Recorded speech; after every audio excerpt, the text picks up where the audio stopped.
Today, I'm looking at the CVJ Aria Qimeng. I know I probably butchered that name. I don't know how to say that. I don't know also why they called it Aria, much like another super popular IEM from a couple of years ago, and even the updated version maybe a few 6 months or a year ago. Anyway, I'm getting off track already, but the CVJ Aria Qimeng, let's get it.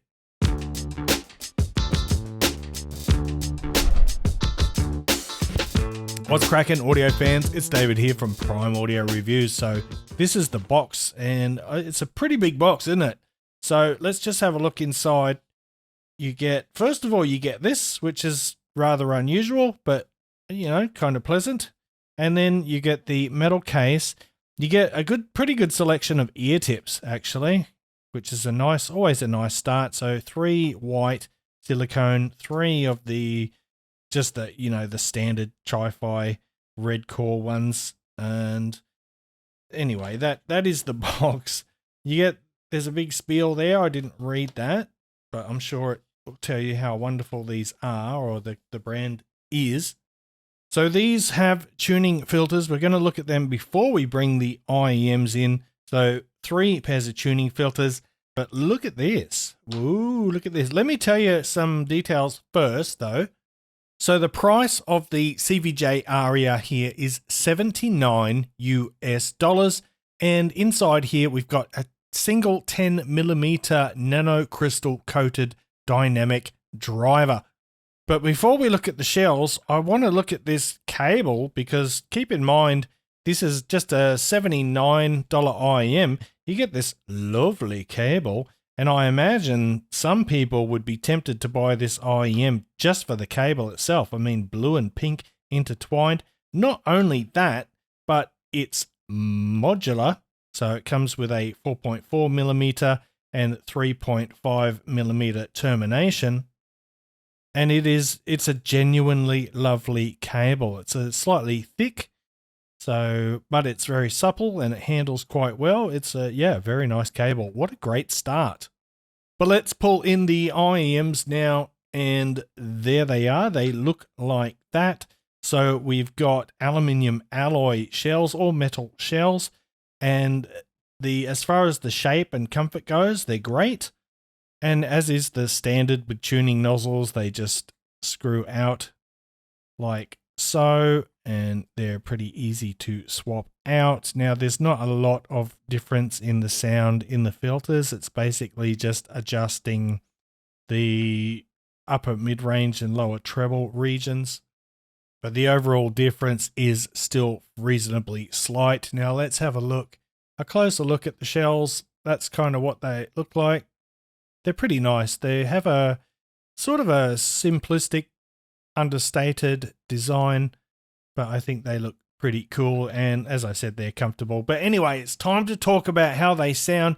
This is going to be the divisive thing about this IEM, because especially for the people who just look at graphs first and foremost, you're going to probably turn your nose up at these right away, because, well, let's throw up that graph now, and that's what it looks like. So yes, there is a sub-bass roll-off, which is that downhill slope on the left side, and then that mound just to rising up towards the right is the mid-bass, and you can see it is pretty full.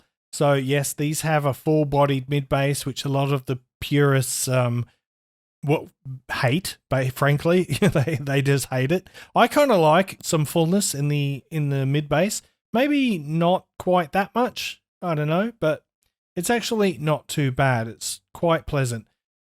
And anyway, so what that does, right, lifting that mid bass and upper bass like that, what it does is it gives the IEMs a very warm, a very rich sound, and obviously some of that warmth and body from the bass is going to carry over into the lower mid-range, which makes the mid-range sort of more saturated and richer.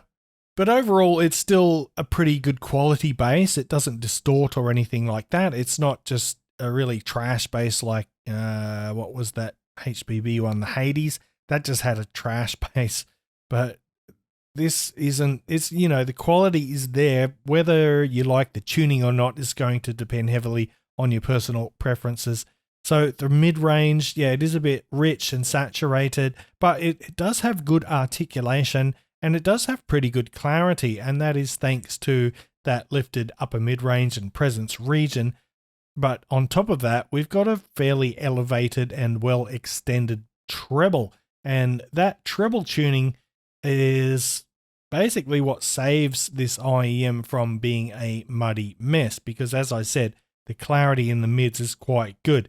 The vocals are nice and articulate. The transients are reasonably snappy, but you do have that sort of underlying blanket of warmth. Now, there is a bit of coloration to the sound. It's not the most accurate in timbre, but I think it's quite pleasant what the CVJ Aria delivers. It's pretty pleasant and engaging. It's nice to listen to.